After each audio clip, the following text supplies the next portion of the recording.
Julian Moore était debout à l'intérieur d'un ascenseur envers 40 étages au-dessus de Manhattan, regardant la ville briller sous lui comme quelque chose qu'il possédait. La ligne d'horizon s'étirait à l'infini, nette et confiante, juste comme la vie qu'il croyait avoir construite. Son costume sur mesure lui allait parfaitement sur les épaules. Son stylo M-Link reposait dans la poche de sa veste.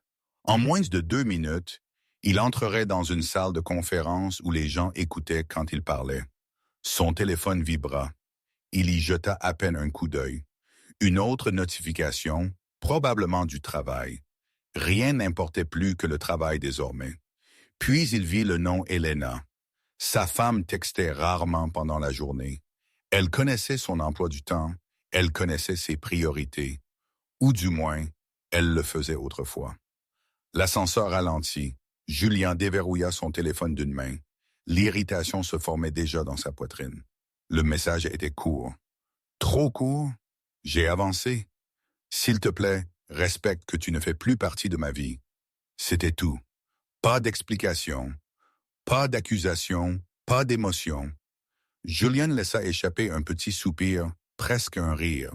Ça encore, Elena avait toujours été dramatique quand elle se sentait ignorée. Elle se calmerait. Elle le faisait toujours. Les portes de l'ascenseur s'ouvrirent. Des voix se répandirent du couloir. Des rires, le bourdonnement familier du pouvoir et de l'argent. Julien sortit, glissa son téléphone dans sa poche et marcha vers la salle de conférence. Mais quelque chose n'allait pas. Il s'assit à la longue table polie, fit un signe de tête à ses partenaires, ouvrit son MacBook et essaya de se concentrer. Des chiffres remplissaient l'écran, prévision, projection. Pourtant, les mots de ce message ne cessaient de refaire surface, nette et calme, d'une manière qu'Elena n'avait jamais eue auparavant. Avancé. Il vérifia son téléphone de nouveau sous la table. Pas de message de suivi, pas d'appel manqué, juste le silence. Julien fronça les sourcils. Elena n'était pas douée pour le silence. La réunion commença. Il parla quand on lui parlait. Il acquiesça au bon moment, mais ses pensées retournaient à l'appartement, au matin calme, à la façon dont Elena l'attendait. Le dîner froid mais intact, juste au cas où il rentrerait tôt. Il n'avait pas remarqué quand elle avait cessé de faire cela. À mi-chemin de la réunion, son téléphone vibra de nouveau. Cette fois, ce n'était pas Elena. C'était le concierge de l'immeuble. Monsieur Moore, juste pour confirmer que Madame Moore a demandé que son accès à la résidence soit retiré avec effet immédiat. Julien sentit quelque chose se resserrer dans sa poitrine. Retiré, il répondit rapidement. Il doit y avoir une erreur. J'ai fin de citation. La réponse vint presque instantanément. Pas d'erreur, monsieur. Elle a tout géré personnellement ce matin. Matin. La bouche de Julien devint sèche. Elena ne gérait jamais les choses personnellement. Elle demandait d'abord, elle attendait, elle s'adaptait à sa vie. Une étrange réalisation s'insinua, lente et inconfortable. Elle n'avait pas demandé cette fois. La salle de réunion semblait plus petite, les murs de verre soudainement trop transparents, comme si tout le monde pouvait voir la fissure se former sous son expression calme. Julien s'excusa, se levant si brusquement que la chaise racla le sol. Alors qu'il sortait, téléphone serré dans la main. Une pensée se répétait dans son esprit, plus forte à chaque pas. Elena n'était pas partie en colère, elle était partie préparée. Et quoi qu'elle ait fait, elle l'avait déjà terminé. Pendant 9 ans, Elena Moore avait vécu à l'intérieur de la vie de Julian sans être vraiment vue. Elle apprit tôt comment exister discrètement à côté d'un homme qui croyait que le silence signifiait la paix. Quand Julian travaillait tard, elle réchauffait le dîner sans se plaindre. Quand il annulait des plans, elle souriait et disait qu'elle comprenait. La compréhension devint sa deuxième langue, parler couramment même quand cela faisait mal. Dans les premières années, Julien avait l'habitude de remarquer. Il lui envoyait des SMS depuis des réunions, de petites mises à jour, des blagues intérieures qu'eux seuls partageaient. Il cherchait sa main dans les pièces bondées, se recentrant. Elena s'accrochait à ses souvenirs plus longtemps qu'elle n'aurait dû, comme des photographies d'une vie qui n'existait plus. Avec le temps, le fait de remarquer cessa.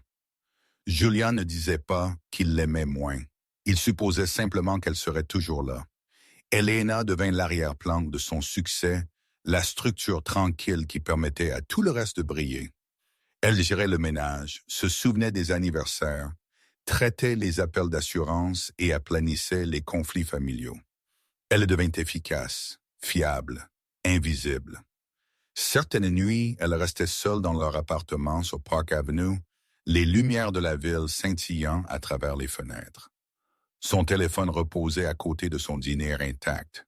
Elle se disait qu'il construisait quelque chose d'important, que le sacrifice faisait partie de l'amour. Mais le sacrifice sans reconnaissance se transforme lentement en effacement. Julian ne remarqua pas quand Elena cessa de lui demander comment s'était passée sa journée. Il ne remarqua pas quand elle cessa de lui rappeler de manger. Il ne remarqua pas la façon dont elle commença à dormir plus près du bord du lit, comme si elle faisait de la place pour quelqu'un qui n'était pas là. Ce qu'il remarqua, ce furent les résultats, les promotions, les applaudissements, la reconnaissance de personnes qui ne voyaient que la version de lui qui arrivait polie et préparée. Cette version existait parce qu'Elena s'assurait que tout le reste restait silencieux. Un soir, Elena l'attendit avec un petit gâteau. C'était son anniversaire. Rien d'extravagant, juste une bougie. Un moment. Julien lui envoya un SMS disant qu'il serait en retard. Puis plus tard, puis pas du tout. Elle ne pleura pas cette nuit-là. Elle souffla elle-même la bougie, lava l'assiette et jeta le gâteau. Quelque chose en elle changea, subtil mais permanent. À partir de ce moment, Elena commença à observer sa vie comme si elle appartenait à quelqu'un d'autre. Elle remarqua à quel point Julien la regardait rarement quand elle parlait. Comment les conversations devenaient logistiques, comment l'affection se transformait en habitude, puis disparaissait complètement. Elle essaya une fois d'expliquer. Julien écouta avec une demi-attention, puis lui dit qu'elle réfléchissait trop, qu'elle avait tout ce dont elle avait besoin, qu'il faisait cela pour eux. Ce mot cessa de signifier quoi que ce soit. Elena apprit à porter sa solitude avec dignité. Elle lisait tard la nuit, buvait son café en silence et construisait des murs émotionnels si bien que même elle faillit croire qu'ils n'étaient pas là. Aimer Julian devint quelque chose qu'elle faisait seule. Au moment où le message arriva sur son téléphone des années plus tard, la vérité était déjà écrite. Julian pensait qu'Elena était partie subitement, mais elle partait depuis des années. Il y avait un jour qu'Elena Moore rejouait encore dans son esprit, non pas parce qu'il était dramatique, mais parce qu'il était ordinaire de la manière la plus dévastatrice. Cela commença par des vertiges. Elena le remarqua tôt ce matin-là en se brossant les dents. La pièce s'inclina légèrement, puis se stabilisa. Elle pressa sa main contre l'évier en marbre, respirant lentement jusqu'à ce que la sensation passe. « Stress », se dit-elle. C'était toujours le stress. C'était la réponse que Julien aimait le mieux. Elle vérifia son calendrier sur son téléphone. Un rendez-vous médical à midi. Routine mais important. Le médecin avait insisté pour qu'elle vienne après sa dernière visite. Pression artérielle élevée, fatigue chronique, avertissement enveloppé d'un calme professionnel. Elena hésita avant d'envoyer un SMS à Julien. Elle connaissait son emploi du temps. Elle connaissait toujours son emploi du temps. Pourtant, elle tapa soigneusement. « Pourrais-tu venir avec moi aujourd'hui? Le rendez-vous pourrait prendre un certain temps. » 3 points apparurent presque immédiatement. « Bien sûr, » Julien répondit. « Je m'arrangerai. » Un soulagement l'envahit, surprenant par son intensité. Elle réalisa à quel point elle s'autorisait rarement à avoir besoin de lui désormais. À midi, Elena était assise seule dans la salle d'attente. Elle vérifia son téléphone. Pas de message. Elle se dit qu'il était en retard. On l'avait fait cela de nombreuses fois auparavant. Quand l'infirmière appela son nom, Elena se leva, lissant son manteau, s'attendant toujours à ce que Julian entre à la dernière seconde avec un sourire d'excuse. Il ne le fit pas. La salle d'examen était silencieuse à part le bip régulier d'une machine. Le médecin parla doucement, expliquant comment un stress prolongé pouvait affecter le corps de manière que les gens ignoraient souvent jusqu'à ce qu'il soit trop tard. Elle interrogea Elena sur son système de soutien, sa charge de travail, sa vie à la maison. Elena répondit poliment, vaguement. Elle était douée pour ça. Quand le rendez-vous se termina, elle sortit dans l'air froid et vérifia enfin son téléphone de nouveau. Un SMS manqué. Réunion d'urgence. Je ne peux pas partir. Remettre à plus fort. Elena fixa l'écran. Pas d'excuses, pas de questions, juste une déclaration. Elle tapa une réponse, puis la supprima. Tapa de nouveau, supprima cela aussi. Au final, elle n'écrivit rien. Au lieu de cela, elle marcha vers Central Park et s'assit sur un banc, son manteau bien serré autour d'elle. Des gens passaient, des couples, des touristes, des parents avec des enfants. La vie avançait sans remarquer sa petite déception tranquille. Elena pensa à la facilité avec laquelle Julian avait dit oui ce matin-là, à la facilité avec laquelle il avait retiré sa parole. C'est alors qu'il devint clair que Julian ne choisissait pas le travail au lieu d'elle une ou deux fois. Il le choisissait à chaque fois, automatiquement, sans réfléchir.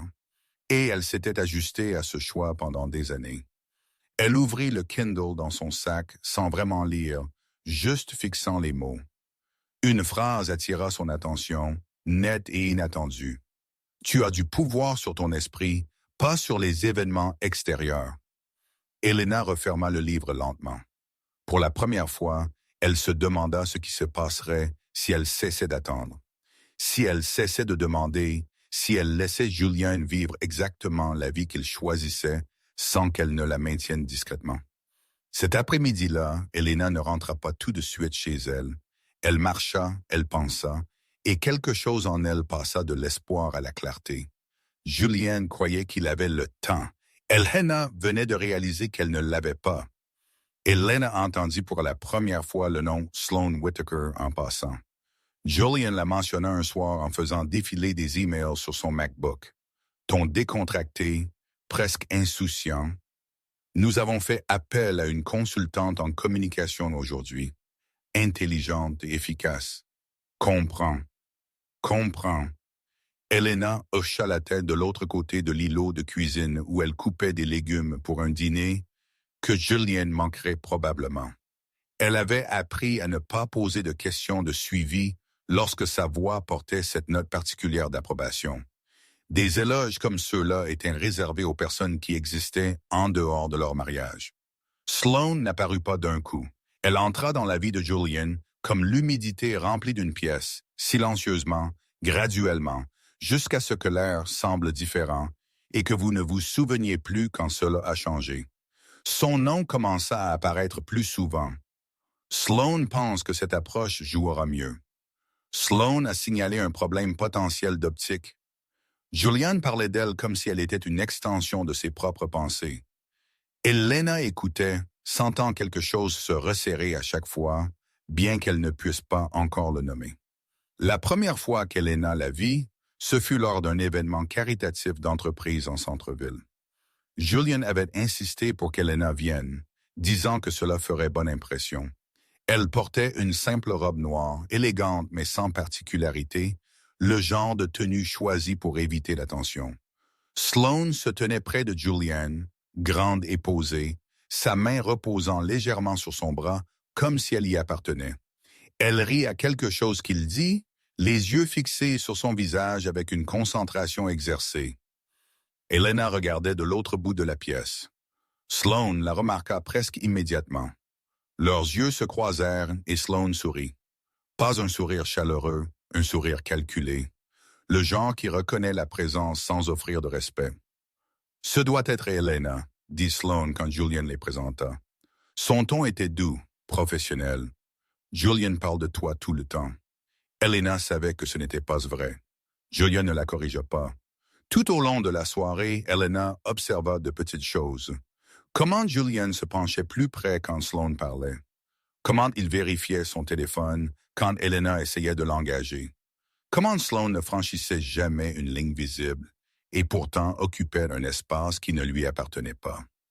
Sur le chemin du retour, Elena demanda enfin soigneusement, « Penses-tu que ta relation avec elle pourrait paraître confuse aux autres? » Julian soupira, déjà agacé. « Tu te fais des idées de nouveau. C'est une collègue. Tu imagines des problèmes qui n'existent pas. » Ce mot encore, imaginer. Le lendemain matin, Elena trouva une photo dans la galerie ouverte du portable de Julian, une photo de groupe de l'événement. Sloane se tenait à côté de lui, incliné juste comme il faut, ses mains toujours sur son bras. Elena avait été coupée. Quelque chose en elle devint froid. Ce soir-là, elle posa une seule question à Julian, sa voix stable malgré le tremblement sous-jacent. « Veux-tu toujours ce mariage? » Julian n'hésita pas. « Bien sûr, pourquoi poserais-tu même cette question? » Mais il ne la regarda pas quand il répondit. C'est alors qu'Elena comprit que le vrai danger n'était pas Sloane. C'était la façon dont Julian avait déjà décidé qu'Elena ne partirait jamais. Et au moment où un homme devient si certain, il cesse d'être prudent. Après cette nuit, Elena Moore cessa d'essayer d'être comprise. Elle ne confronta plus Julian. Elle ne posa plus de questions. Elle ne vérifia plus son téléphone, ni ne regarda l'heure quand il rentrait tard. Pour Julian, cela ressemblait probablement à de l'acceptation, de la paix même. Il confondit son calme avec de la capitulation, comme les hommes le font souvent quand ils n'ont jamais eu à écouter attentivement. Ce qu'il ne savait pas, c'est qu'Elena avait commencé à se préparer. La première étape fut financière, bien que cela ne parût pas dramatique à l'époque. Un après-midi, pendant le déjeuner, elle ouvrit un nouveau compte courant à son nom. Pas de confrontation, pas d'annonce, juste une décision tranquille prise dans un petit bureau au mur neutre et avec un banquier poli qui ne posait pas de questions personnelles. Elena transféra d'abord des montants modestes, rien de notable, des montants facilement expliqués comme des dépenses de routine. Elle apprit à quel point sa vie était devenue contrôlée sans s'en rendre compte. Julian gérait les investissements. Julian optimisait les impôts. Julian décidait de ce qui était efficace. Elena avait accepté il y a des années parce qu'elle lui faisait confiance, parce que cela semblait pratique. Maintenant, elle voyait la vérité clairement. La dépendance avait été déguisée en commodité. La nuit, après que Julian s'endormait ou ne rentrait pas du tout, Elena s'asseyait à la table à manger avec son ordinateur portable ouvert. Elle organisait des documents, des polices d'assurance, des registres de propriété, des contrats de travail.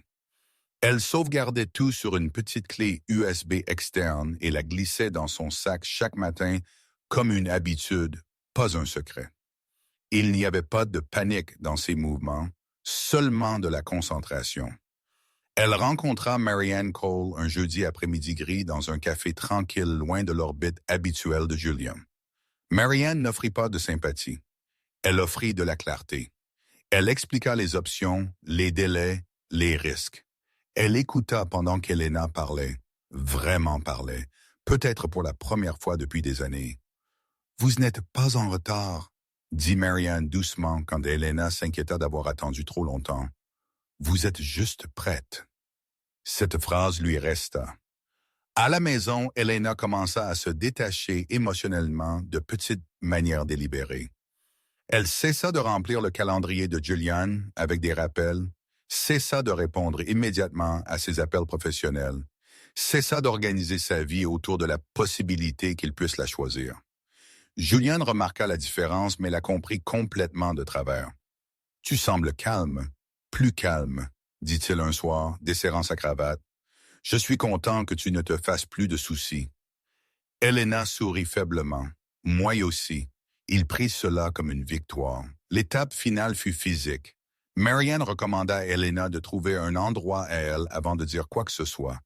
Quelque part en sécurité, quelque part terminé. Elena visita des appartements discrètement, en choisissant un nom pour le luxe mais pour la paix. Quand elle signa le bail à Brooklyn Heights, sa main ne trembla pas. Cette nuit-là, une boîte Amazon arriva à l'appartement. Julian y jeta à peine un coup d'œil. À l'intérieur se trouvaient des dossiers, une nouvelle boîte de rangement verrouillée et un simple carnet. Elena étiqueta la première page avec une date. Elle ne planifiait pas de vengeance. Elle ne répétait pas de discours. Elle fermait des portes soigneusement, une par une. Julian croyait qu'Elena s'adaptait enfin à sa vie. Il ne réalisait pas qu'elle apprenait à vivre sans lui. Au moment où il demanderait ce qui avait changé, toutes les décisions seraient déjà prises. Et pour la première fois depuis des années, Elena sentit quelque chose d'inattendu s'installer dans sa poitrine. Le contrôle. La preuve n'arriva pas d'un seul coup. Elle se révéla en fragments, comme la vérité le fait souvent lorsqu'elle s'est cachée à la vue de tous. Elena le remarqua un samedi matin tranquille en examinant les dépenses ménagères. Julian était parti pour une autre retraite d'affaires et l'appartement semblait vide sans l'attention constante. Elle s'assit à la table à manger avec son ordinateur portable, son café refroidissant à côté d'elle, faisant défiler les relevés de cartes de crédit partagés par habitude plus que par suspicion. Puis elle fit une pause. Une dépense ressortie, non pas à cause du montant, mais à cause du lieu, un restaurant à Midtown où elle n'était jamais allée. 2 soirs de suite, suivis d'un hôtel-boutique qu'elle reconnut instantanément. Ses doigts planèrent au-dessus du pavé tactile. Elena ne paniqua pas. Elle ne pleura pas. Elle continua simplement à faire défiler. D'autres charges apparurent, reçus de services de voiture à des heures étranges, livraison de fleurs qu'elle n'avait jamais reçues. Chaque ligne semblait une confirmation silencieuse de quelque chose qu'elle avait déjà su mais refusé de nommer. Ce qui la frappa le plus, ce ne fut pas la trahison elle-même. Ce fut la facilité. Julian ne l'avait pas cachée soigneusement. Il n'avait pas eu besoin de le faire. Il supposait qu'elle ne regarderait pas, ou que si elle le faisait, elle l'expliquerait pour lui comme elle l'avait toujours fait. Elena referma l'ordinateur portable et s'assit, le cœur stable, l'esprit clair. La douleur arriva plus tard, mais d'abord vint la clarté. Elle prit des captures d'écran, non pas obsessivement, mais méthodiquement. Elle les enregistra dans un dossier étiqueté enregistrement, puis les sauvegarda sur la même clé USB externe qu'elle portait chaque jour. Il n'y avait aucune satisfaction là-dedans, aucune excitation, seulement le calme de savoir où elle en était. Cet après-midi-là, elle rencontra de nouveau Marianne Cole. Marianne ne réagit pas avec indignation quand Elena lui montra les relevés. Elle hocha la tête sans surprise. « Cela aide, dit-elle simplement. Non pas parce que cela prouve l'infidélité, mais parce que cela montre des schémas financiers. » Elena comprit immédiatement. Julian avait utilisé des biens partagés sans transparence, ce qui importait. Tranquillement, légalement, cela importait. De retour à la maison, Elena suivit sa routine du soir comme d'habitude. Elle plia le linge, arrosa les plantes, prépara un simple dîner qu'elle toucha à peine. Quand Julian appela plus tard, sa voix semblait détendue, presque joyeuse. « Tout va bien ?» demanda-t-il. « Oui », répondit Elena. Le mot lui semblait neutre en bouche. « Tout va bien. » Et pour la première fois, c'était vrai. Cette nuit-là, seule dans la chambre, Elena s'autorisa à le sentir. La douleur s'installa profondément, lente et lourde. Pas de rage, pas de choc, du chagrin pour les années qu'elle avait versées dans un homme qui l'avait lentement dépensé. Elle n'éclata pas. Elle ne le confronta pas. Au lieu de cela, elle ouvrit son carnet et écrivit une autre date, une autre ligne. Chaque entrée ne le concernait pas. Elle concernait ses limites. La semaine suivante, Elena signa le bail de son appartement à Brooklyn Heights. Elle choisit la date d'emménagement soigneusement, l'alignant avec le programme de voyage de Julian. Chaque détail était délibéré maintenant. Julian continua sa vie, confiant et inconscient. Il pensait qu'Elena avait accepté moins. Il ne réalisa pas qu'elle avait cessé d'accepter quoi que ce soit. Au moment où il comprendrait le coût de son ignorance, la facture serait déjà payée et Elena serait partie. Elena choisit le jour avec soin. Julian devait être absent de la ville pendant 48 heures, assistant à une conférence qu'il avait à peine expliquée. Elle connaissait assez bien le schéma pour ne pas poser de questions. À ce moment-là, Des questions n'avaient plus leur place dans sa vie. Le matin de son départ, Elena se déplaça lentement et délibérément dans l'appartement, comme pour graver chaque détail dans sa mémoire. Le silence était différent ce jour-là, pas lourd, propre. Elle n'emporta que ce qui importait. Des vêtements qu'elle avait achetés pour elle-même, pas pour des événements auxquels Julien voulait qu'elle assiste. Des documents qu'elle avait copiés et organisés des semaines auparavant. Des objets personnels qui avaient un sens plutôt qu'une histoire. Elle laissa derrière elle les meubles, l'art, les choses chères choisies pour correspondre à une image qui ne lui convenait plus. Il n'y avait pas de colère dans ses mouvements, pas de main tremblante, juste de la résolution. À midi, l'appartement semblait intact, trop intact. L'absence ne serait pas évidente tant que quelqu'un ne saurait pas où chercher. Elena traversa chaque pièce une dernière fois. La chambre, où elle avait appris à quel point le silence pouvait être solitaire. La cuisine, où elle avait attendu avec des dîners qui avaient refroidi. Le salon, où les conversations s'étaient lentement transformées en logistique. Elle ne pleura pas. Elle plaça sa bague de mariage dans une petite enveloppe et la déposa sur la table d'entrée. Pas de mots, pas d'explications. Julien n'en aurait pas besoin. Tout ce qu'il avait ignoré était déjà écrit entre les années. Le service de déménagement arriva discrètement, efficace et professionnel. En 1 heure, la vie d'Elena tenait dans un petit camion et le coffre de sa voiture. Alors que les portes se refermaient, quelque chose se desserra dans sa poitrine, subtil mais réel. Son nouvel appartement à Brooklyn Heights lui semblait étranger, mais sûr. La lumière du soleil filtrait à travers les fenêtres. Les pièces étaient plus petites, plus simples, mais elles lui appartenaient entièrement.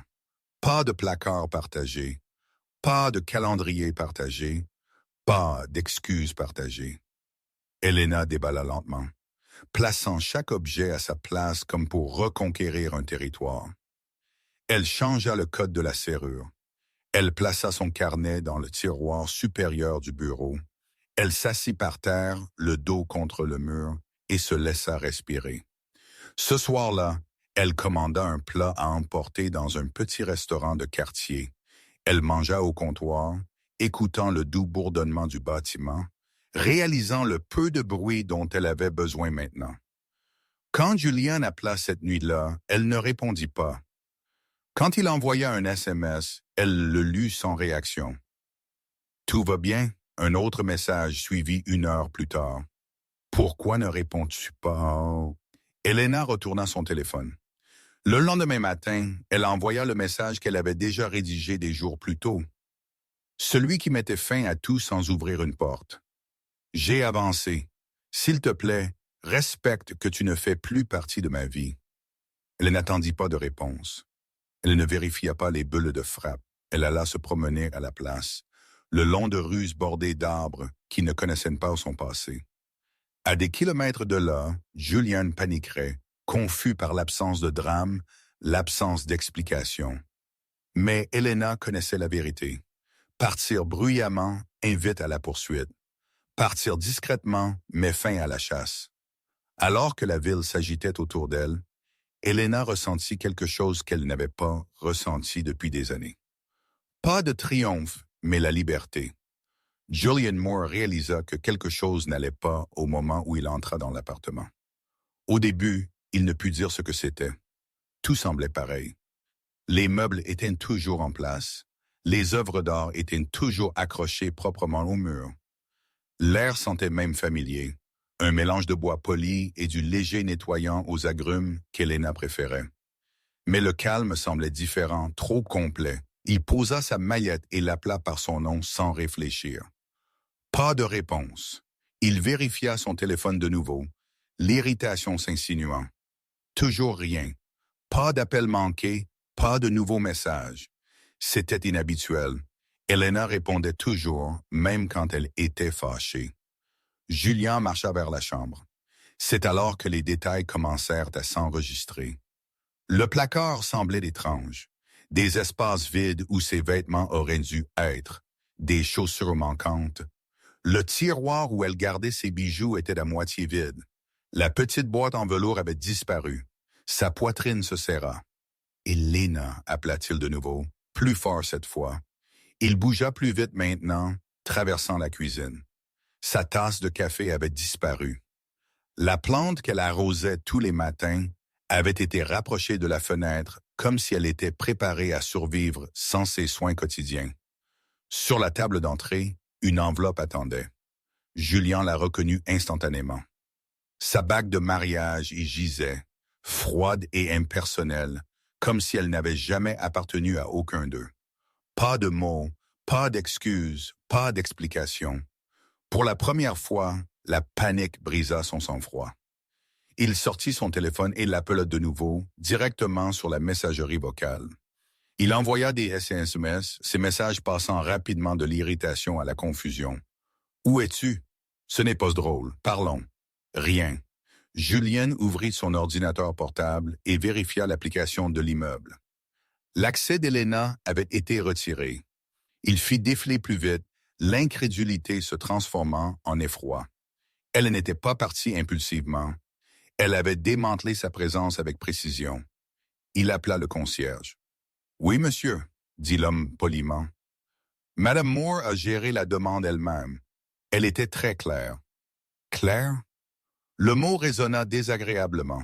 Julian s'effondra sur le canapé, fixant l'endroit où Elena s'asseyait le soir, lisant tranquillement pendant qu'il travaillait. Il rejoua les derniers mois dans son esprit, cherchant le moment où il aurait dû remarquer. Il y en avait trop. Son calme, son silence, la façon dont elle avait cessé d'attendre. Son téléphone vibra. Un soulagement éclata, vif et désespéré. Mais ce n'était pas Elena. C'était Sloan. Déjà de retour, lisait son message. Je pensais qu'on pourrait dîner. Tout beau. Julian fixa l'écran, soudainement incertain de comment répondre. Quelque chose dans le message semblait étrange maintenant. Plat, opportuniste. Il ne répondit pas. Au lieu de cela, il ouvrit de nouveau ses messages avec Elena et relut la seule ligne qu'elle avait envoyée. J'ai avancé. Julian sentit un frisson s'installer dans son estomac. Elle ne lui avait pas demandé de changer. Elle n'avait pas menacé. Elle ne s'était pas expliquée. Elle l'avait déjà décidé. Et le plus troublant n'était pas qu'Elena était partie. C'était la réalisation qu'elle l'avait fait sans avoir besoin qu'il comprenne. Pour la première fois depuis des années, Julian était seul dans un espace qui ressemblait encore à sa vie, mais qui ne le ressentait plus. Julian ne dormit pas cette nuit-là. L'appartement semblait hostile maintenant, comme s'il le rejetait. Chaque surface portait la preuve de l'absence d'Elena, non pas par le vide, mais par l'intention. Elle n'avait pas fui. Elle s'était retirée proprement, le laissant seul avec l'écho de sa propre négligence. Au matin, la panique remplaça l'incrédulité. Julian essaya de nouveau. Appel, SMS, email. Chaque tentative rencontra la même réponse.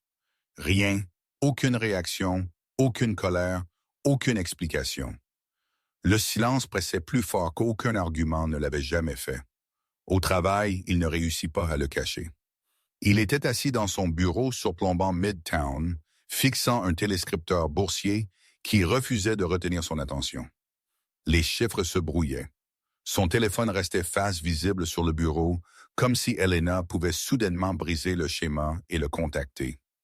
Elle ne le fit pas. À midi, Julian prit une décision qu'il avait évitée pendant tout son mariage. Il demanda de l'aide.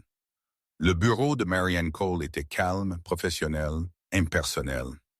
Julian fit les 100 pas en attendant, l'irritation se mêlant à la gêne.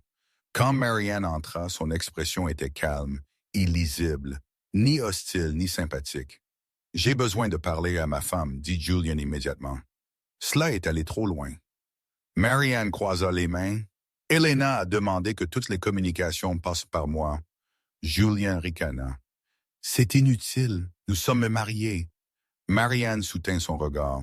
« Vous êtes séparés. » Le mot atterrit lourdement. Julian se pencha en avant. « Elle n'a pas dit cela. »« Pas eu besoin de le dire, » répondit Marianne. « Ses actions l'ont fait. » Julian sentit son sang-froid le quitter. C'est extrême. Elle est partie sans avertissement.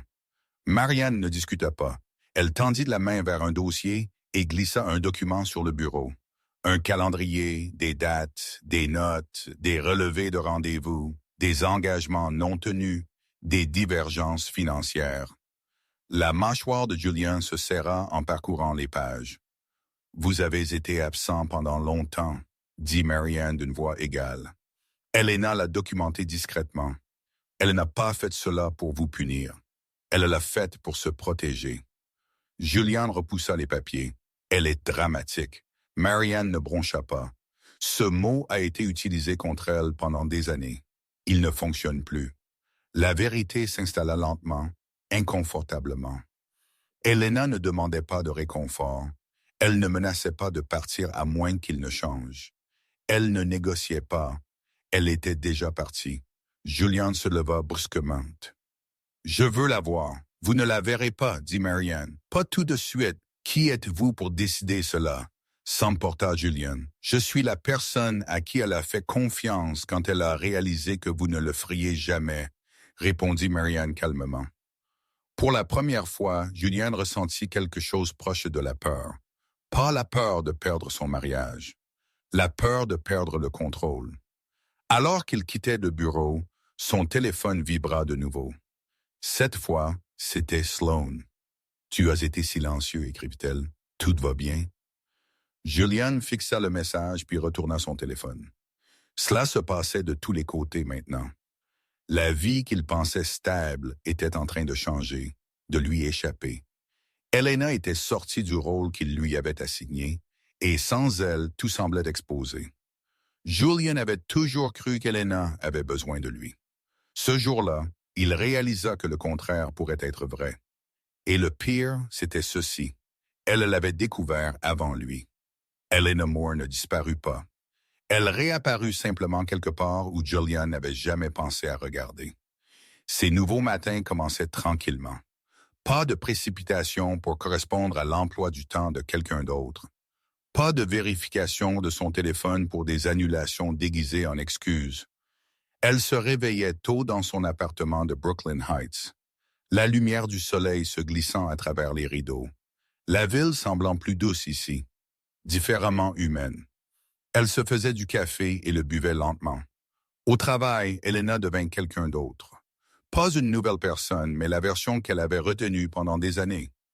Sans la constante ponction émotionnelle de compenser l'absence de Julian, sa concentration s'aiguisa. Elle parlait avec confiance lors des réunions. Elle remettait en question les hypothèses. Elle cessa de réduire ses idées pour mettre les autres à l'aise. C'est alors qu'Adrienne Hale la remarqua. Adrienne était la PDG d'une firme mondiale de logistique médicale, connue pour être exigeante mais juste. Il ne complimentait pas facilement. Quand il le faisait, c'était mérité. Elena avait travaillé sous son réseau étendu pendant des années. Fiable mais discrète.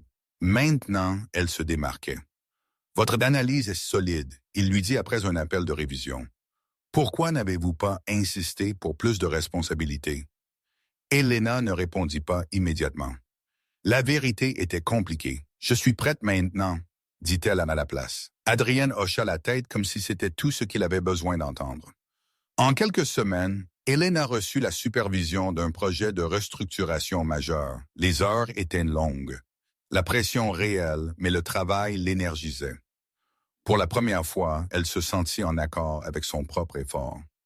Ce qu'elle construisait lui appartenait. Le soir, elle se concentra sur sa guérison avec la même discipline qu'elle apportait au travail. Séances de thérapie, longues promenades, lecture.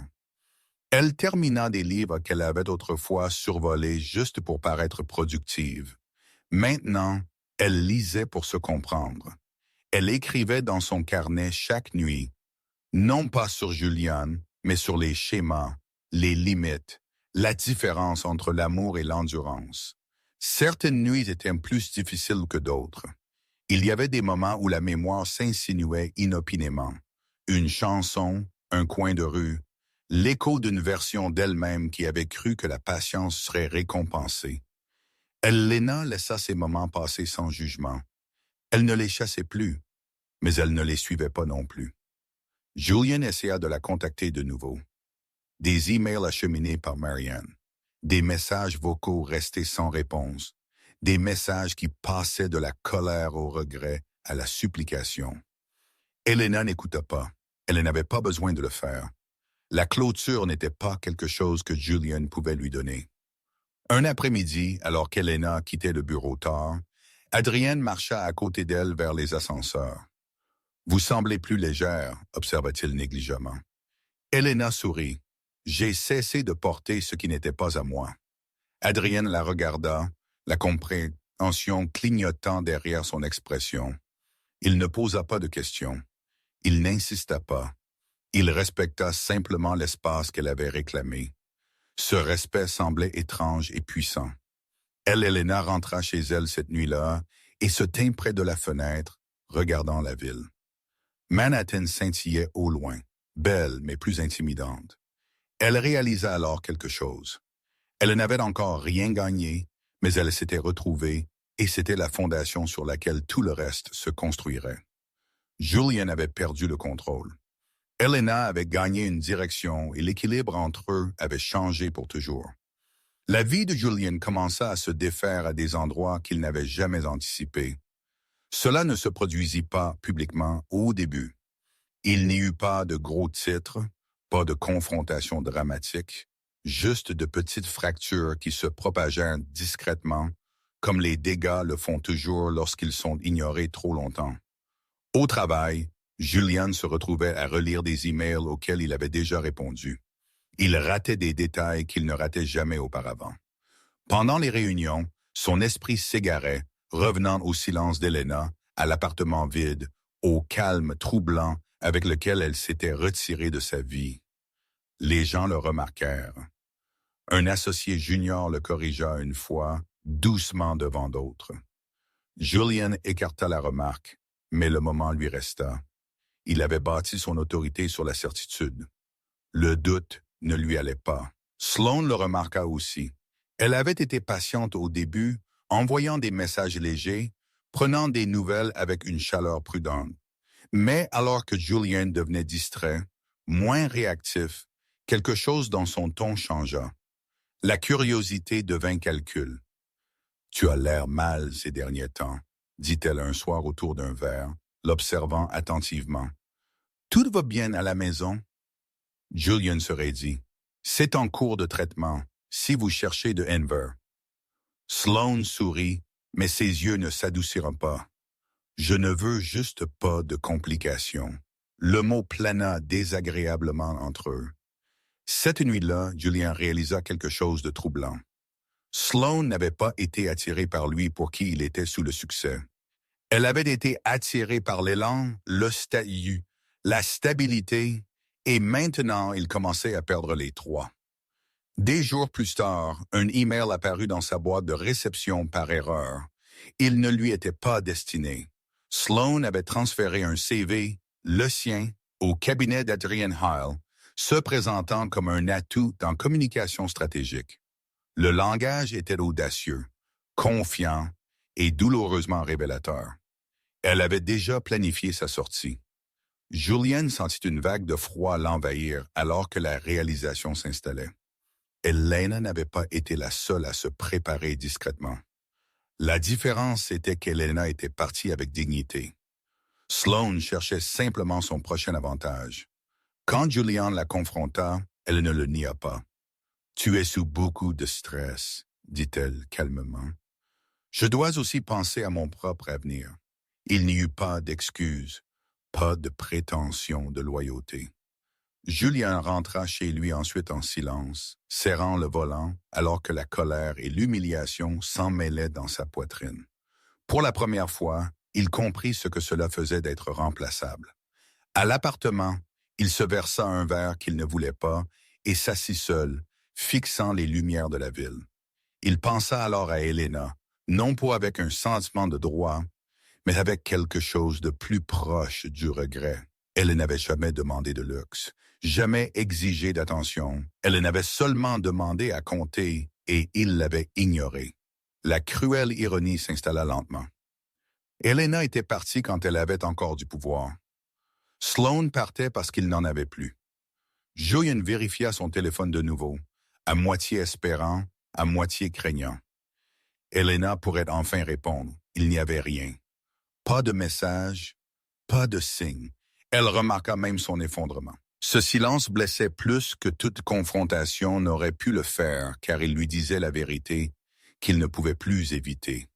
Elena ne l'avait pas acquitté pour quelqu'un d'autre. Elle l'avait laissé derrière. Julian trouva Elena un mardi soir qu'il n'avait pas prévu. Il pleuvait, le genre de pluie new-yorkaise régulière qui transperce tout sans drame. Il se tenait de l'autre côté de la rue, en face de l'immeuble de bureau à Brooklyn Heights, où il savait qu'elle travaillait. Maintenant le col relevé, il regardait les gens sortir avec des visages fatigués et des pas déterminés. Il se dit qu'il était là pour parler, pour expliquer, pour arranger quelque chose. Mais quand Elena apparut, il oublia chaque phrase qu'il avait répétée. Elle sortit calmement, un mince sac d'ordinateur portable sur l'épaule, téléphone à la main. Posture droite, elle avait l'air différente. Pas coiffée différemment, pas habillée différemment. Différente d'une manière que Julian ne pouvait pas immédiatement nommer. Ancrée, Elena, l'appela-t-il avant de pouvoir se retenir. Elle se tourna, non pas surprise, non pas soulagée, juste attentive, comme quelqu'un qui reconnaît un étranger qui connaît son nom. Ils se tenaient face à face sous le lampadaire, la pluie remplissant l'espace entre eux. « Je t'avais demandé de ne pas venir, » dit Elena doucement. Julian déglutit. « J'avais besoin de te voir. » Elle l'étudia un instant. Pas son costume ou son visage, mais quelque chose de plus profond, comme pour vérifier si l'homme devant elle avait encore une quelconque autorité sur ses émotions. « Tu te tiens de nouveau dans ma vie, » dit-elle d'une voix égale. « Je ne t'ai pas invité. » Les mots frappèrent plus fort que n'importe quelle accusation. Julian s'approcha, le désespoir brisant son contrôle. Je n'avais pas réalisé à quel point ça avait dégénéré. J'étais sous pression. Je pensais... « Tu pensais que j'attendrais ?» Elena l'interrompit. Il s'arrêta. La pluie traça des lignes le long de son manteau. Elle ne bougea pas pour se mettre à l'abri. Elle ne semblait pas avoir froid. « J'ai attendu, » continua-t-elle. « Pendant des années, tranquillement, fidèlement, j'ai attendu jusqu'à ce que l'attente commence à me coûter ma santé, ma voix, mon estime de soi. » Julian secoua la tête. « Je n'ai jamais voulu te faire de mal. » Elena hocha la tête une fois. « Je sais, c'est ce qui a rendu les choses pires. » Il tendit la main instinctivement, puis hésita, sa main retombant le long de son corps. Pour la première fois, il n'était pas sûr d'avoir le droit de la toucher. « Je peux changer, dit-il. Dis-moi juste ce dont tu as besoin. » Elena laissa échapper un lent soupir. Quand elle parla de nouveau, sa voix était calme, presque douce. « Tu poses la mauvaise question, dit-elle. Tu demandes ce que tu peux faire maintenant que je suis parti. Tu n'as jamais demandé ce dont j'avais besoin quand j'étais encore là. » Le silence s'étira entre eux. Épais et définitif, Julian sentit quelque chose bouger dans sa poitrine. Ce n'était pas une dispute. Ce n'était pas une négociation. C'était une fin. « J'ai survécu à la version de toi que j'aimais, » ajouta Elena doucement. « Je n'ai pas besoin de le prouver de nouveau. » Elle recula, créant de l'espace avec intention. « J'espère que tu comprendras pourquoi tu n'écoutes que quand quelque chose part, » dit-elle. « Mais tu ne l'apprendras pas de moi. » Sans attendre de réponse, Elena se tourna et s'éloigna, ses pas réguliers sur le trottoir mouillé. Julian resta là alors que la pluie trempait son manteau, la regardant disparaître dans l'immeuble derrière lui. Pour la première fois, il comprit. Il n'avait pas perdu Elena ce jour-là. Il l'avait perdue bien avant, et ce n'était que le moment où il le voyait enfin. Julian croyait qu'il lui restait un avantage, le contrôle du récit. Pendant des années, il avait été habile à façonner la perception au travail, dans les cercles sociaux, même au sein de son mariage. Quand les choses semblaient instables, il resserrait son emprise, recadrait l'histoire, se positionnait comme raisonnable, tandis que les autres semblaient émotifs ou difficiles. Cette fois, il tenta la même tactique. Discrètement, soigneusement, Julien commença à semer des suggestions. Elena était dépassée. Elle avait été sous stress. Elle avait pris une décision soudaine. Des amis l'entendirent d'abord, puis des collègues. Rien d'ouvert, juste assez de doute pour adoucir la vérité. Il se dit que c'était de l'autoprotection. Ce qu'il ne savait pas, c'est qu'Elena avait déjà anticipé cela. Marianne Cole appela Julien 2 jours plus tard. « Je vous conseille d'arrêter, » dit-elle calmement. « Arrêter quoi ?» demanda Julien, l'irritation montant. « Cessez de tenter de saper la crédibilité d'Elena, » répondit Marianne. « Cela ne se terminera pas comme vous le pensez. » Julien ricana. « Je ne fais rien de mal. » Marianne marqua une pause puis lui envoya un fichier. Julien l'ouvrit et sentit son estomac se nouer. Des emails, des journaux en journaux de calendrier, des horodatages financiers, un registre chronologique clair des engagements manqués, des plans annulés, des messages sans réponse, des notes de rendez-vous médicaux, même des messages professionnels internes où Julien faisait référence à Elena de manière dédaigneuse, ne s'attendant jamais à ce qu'elle les voie. Ce n'était pas dramatique. C'était d'une précision dévastatrice. « Vous avez tout documenté, » murmura Julien. « Elle l'a fait, » dit Marianne, parce qu'elle savait qu'un jour elle pourrait avoir besoin de défendre la réalité. Julien se sentit exposé d'une manière qu'il n'avait jamais ressentie auparavant. Non pas accusé, mais révélé. Et il y a plus, continua Marianne. Votre consultante, Sloane Whitaker.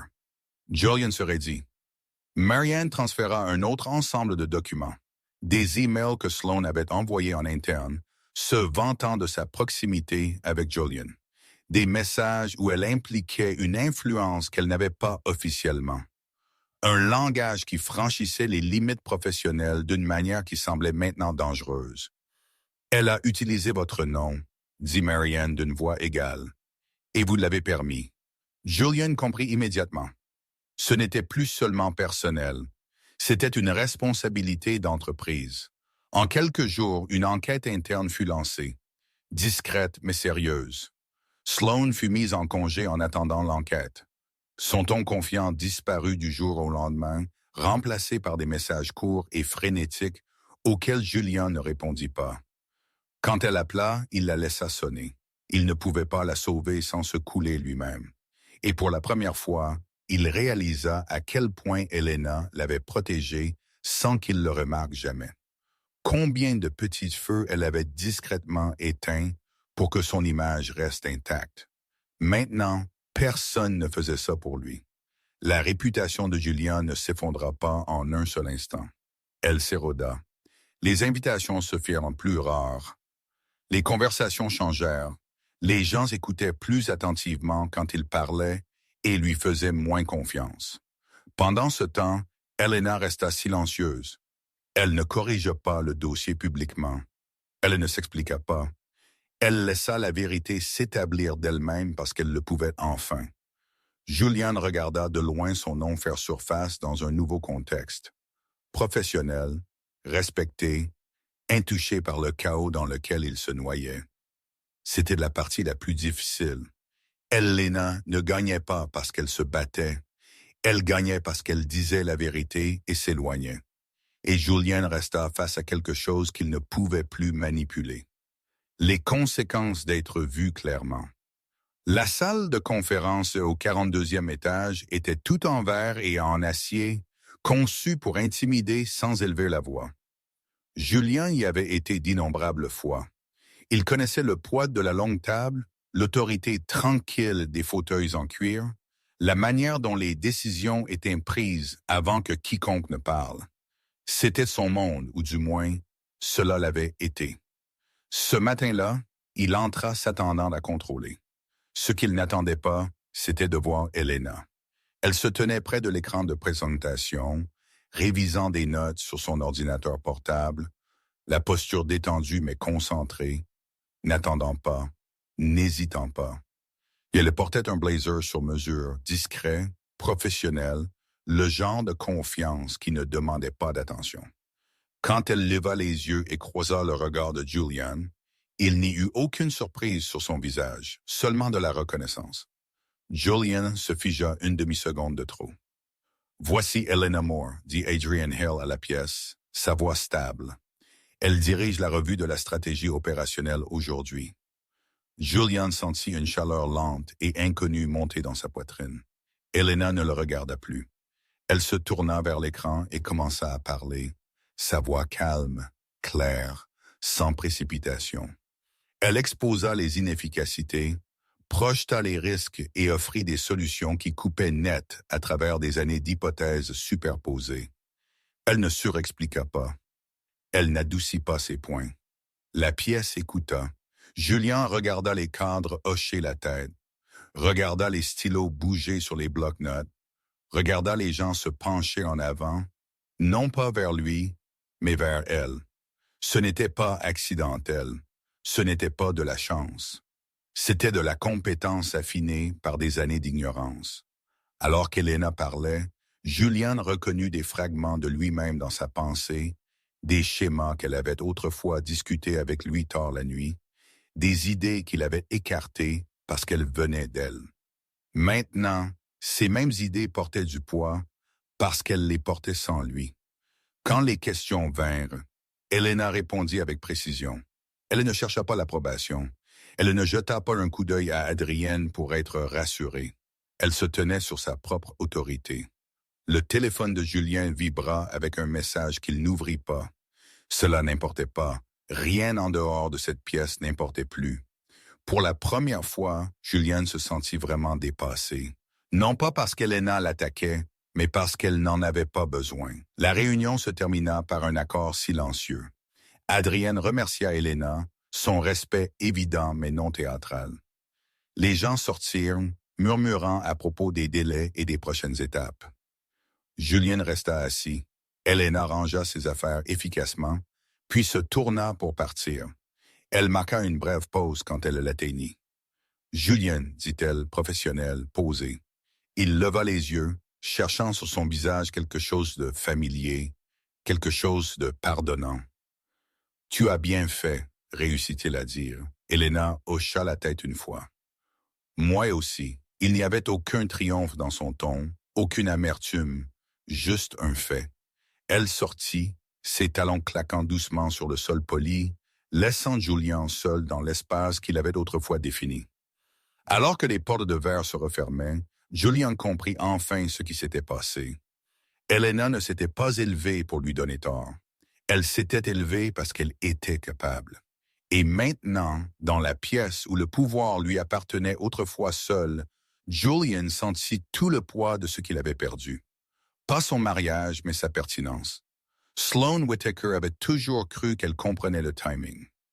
Elle savait quand s'impliquer, quand attendre, quand disparaître juste assez pour qu'on la regrette.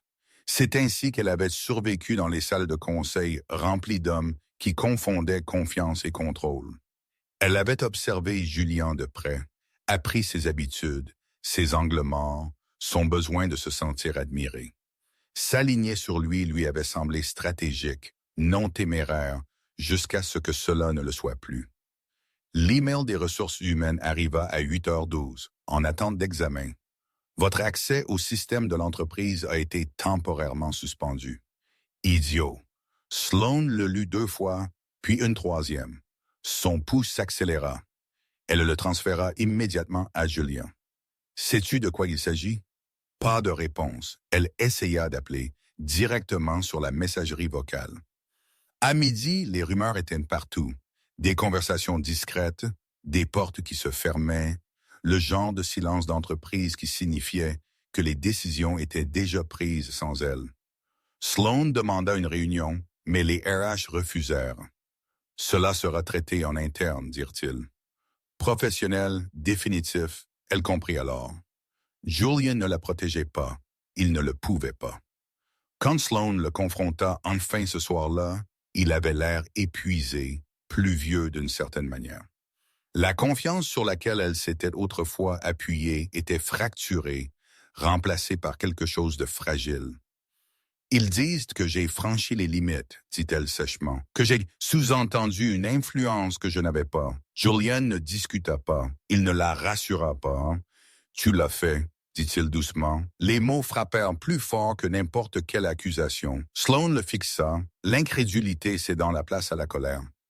Tu m'as laissé? Tu en as profité.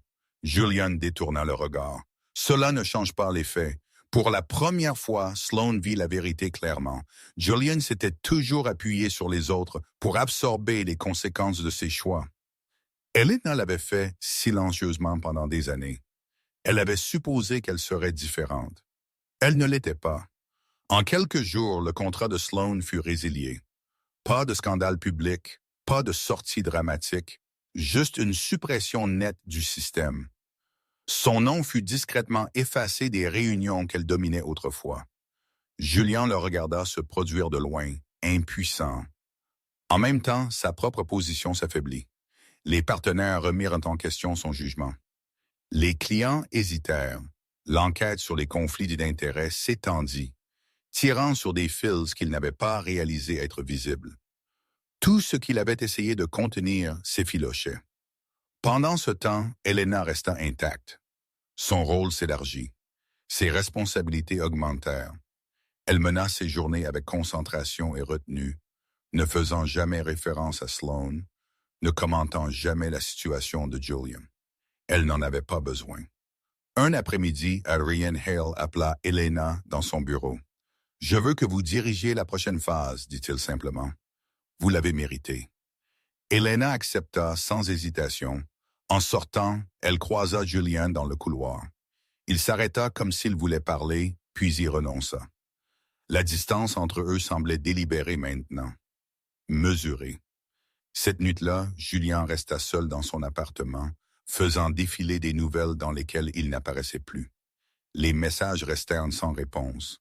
Les invitations cessèrent d'arriver. Pendant des années, il avait cru qu'Elena était la silencieuse, celle sans influence. Il se trompait. Elle n'avait pas eu besoin d'exposer qui que ce soit. La vérité l'avait fait d'elle-même.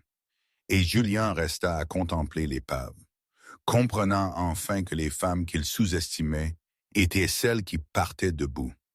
Julian n'abandonnait pas facilement. S'il y avait une chose en laquelle il croyait encore, c'était le levier. Il avait construit sa carrière en trouvant des points de passion, en transformant l'incertitude en avantage. Et quand il devint clair que les appels émotionnels ne fonctionnaient plus sur Elena, il changea de tactique. Il passa au légal. Les documents de séparation arrivèrent à l'appartement d'Elena un vendredi après-midi tranquille. Propre, formel, précis. Julian ne demandait plus de se réconcilier. Il contestait les délais, les interprétations des actifs. Non pas agressivement, mais stratégiquement. Juste assez pour ralentir les choses. Juste assez pour lui rappeler qu'il pouvait encore rendre les choses difficiles. Elena lut les documents une fois, puis les mit de côté.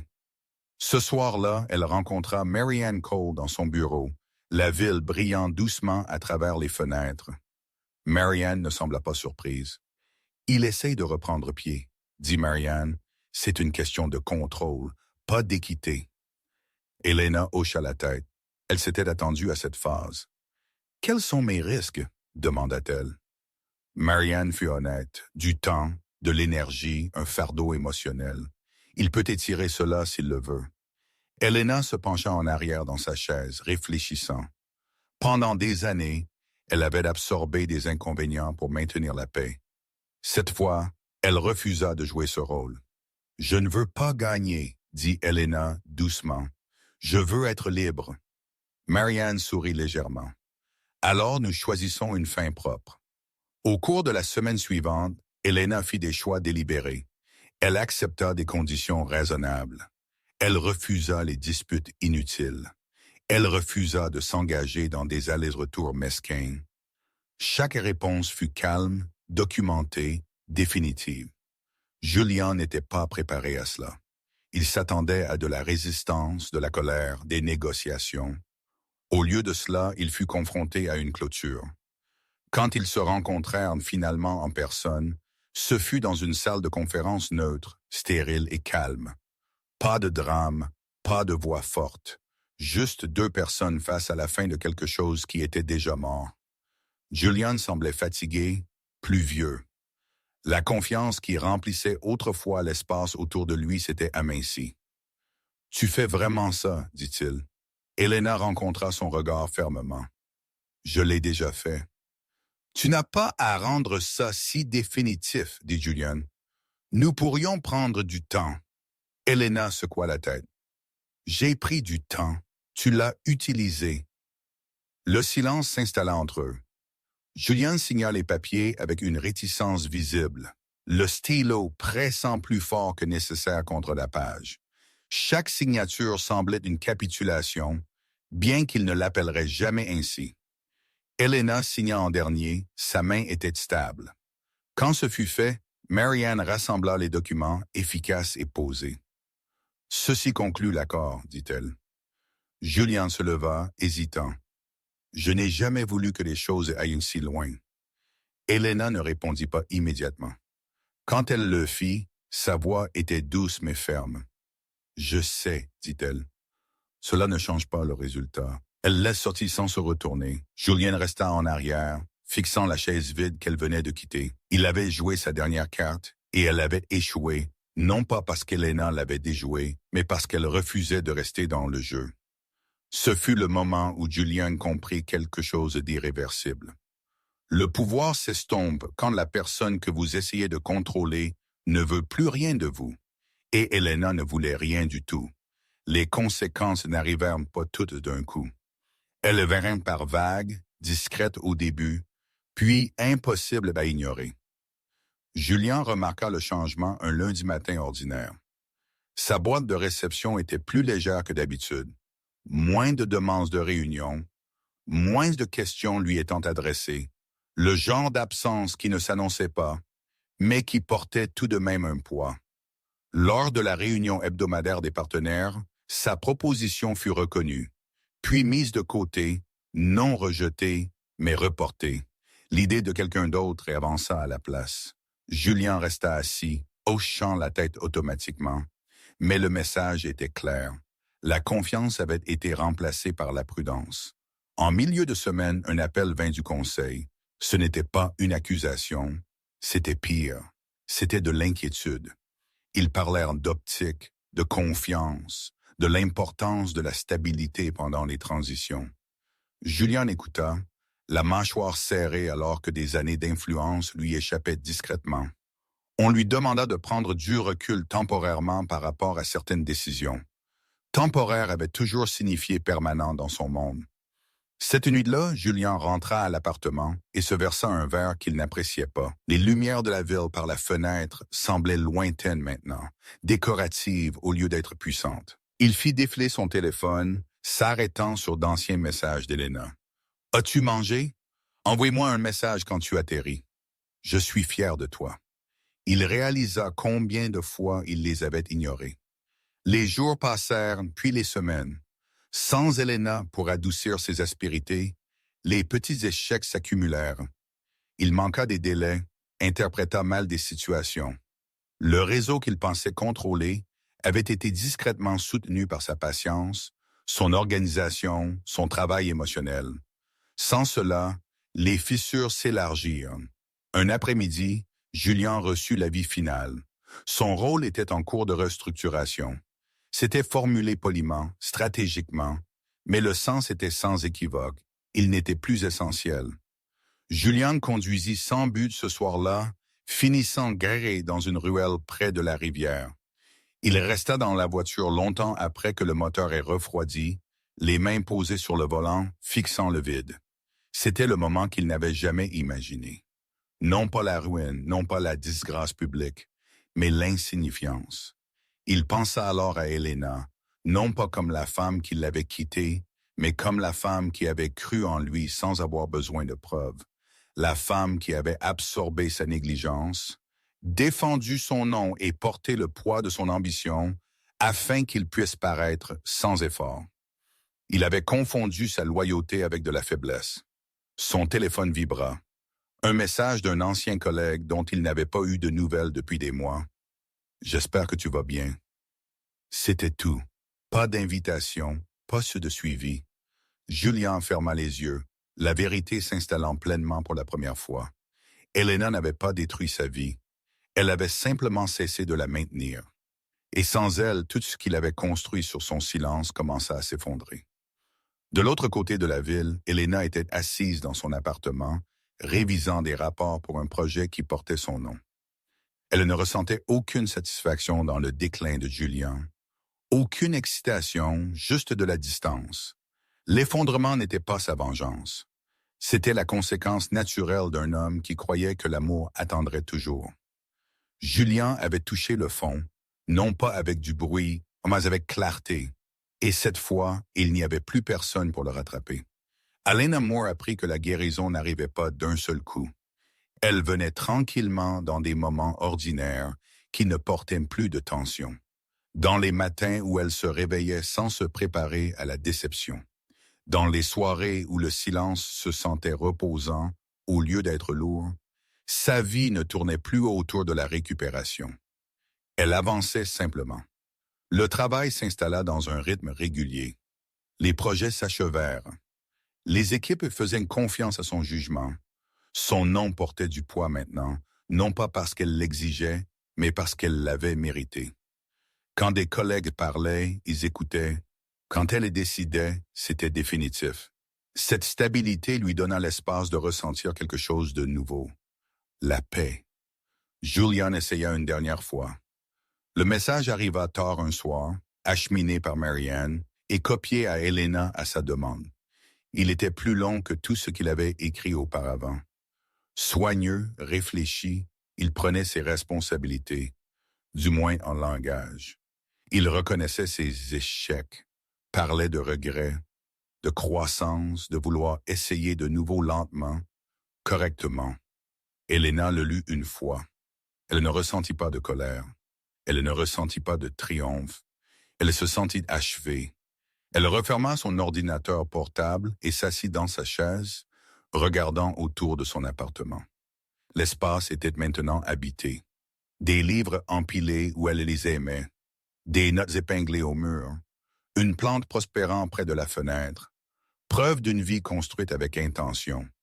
Les mots de Julien appartenaient à une version passée d'elle-même.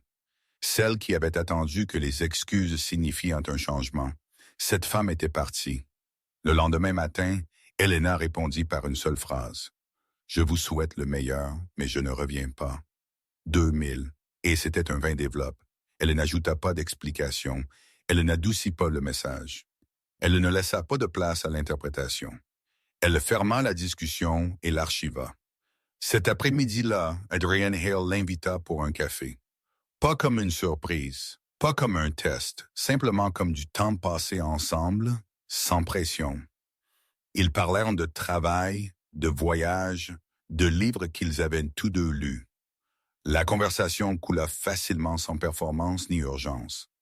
Quand Adrienne la raccompagna chez elle, il s'arrêta à la porte. « Je respecte où tu en es, dit-il, et je n'attends rien pour lequel tu n'es pas prête. » Elena rencontra son regard, quelque chose de chaleureux s'installant dans sa poitrine. « Merci, dit-elle, et elle le pensait. La confiance grandit lentement après cela. Pas pressée, pas dramatique, construite sur la cohérence et le respect mutuel. Adrienne ne la sauva pas. Il ne compléta pas sa vie. Il la rejoignit soigneusement en tant qu'égale. Des semaines plus tard, Elena se tenait sur son balcon, regardant la ville au crépuscule. Son téléphone vibra avec une notification qu'elle n'avait pas attendue.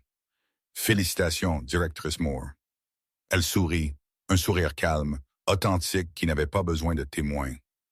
Quelque part de l'autre côté de la ville, Julien était assis dans un appartement plus petit, faisant défiler une vie qui ne l'incluait plus. Il avait perdu le droit de parler de son avenir, non par cruauté, mais par négligence. Elena ne pensait plus beaucoup à lui. Elle avait fermé cette porte sans la claquer. Et la partie la plus puissante était ceci. Elle n'avait pas besoin qu'elle reste ouverte. Sa vie était pleine. Et pour la première fois, elle lui appartenait entièrement. 1 an plus tard, Eleanor Moore se tenait dans un jardin tranquille, juste à l'extérieur de la ville. La lumière du soleil filtrait doucement à travers les arbres. Il n'y avait pas de grand lieu, pas de spectacle, pas de public au-delà des gens qui comptaient vraiment. Le moment n'avait pas besoin de témoins pour être réel. Elle portait une robe simple, pas de symbole, pas de déclaration. Adrian Hale se tenait à côté d'elle, stable et présent, sa main chaude dans la sienne. Il n'était pas là comme un sauveur, une récompense ou un remplacement. Il était là parce qu'il avait marché à côté d'elle quand elle n'avait rien demandé et était resté quand elle avait offert l'honnêteté au lieu de la perfection. Ils prononcèrent leurs vœux sans performance, des promesses de respect, d'écoute, de se choisir l'un l'autre, sans supposition. Quand ce fut fait, Helena sentit quelque chose s'installer profondément dans sa poitrine. Pas de soulagement, pas de victoire, mais l'achèvement. De l'autre côté de la ville, la vie de Julien s'était également installée, mais dans quelque chose de beaucoup plus calme. Il travaillait maintenant dans un rôle réduit, consultant au lieu de diriger, conseillant au lieu de décider. Son nom ouvrait encore quelques portes, mais jamais entièrement.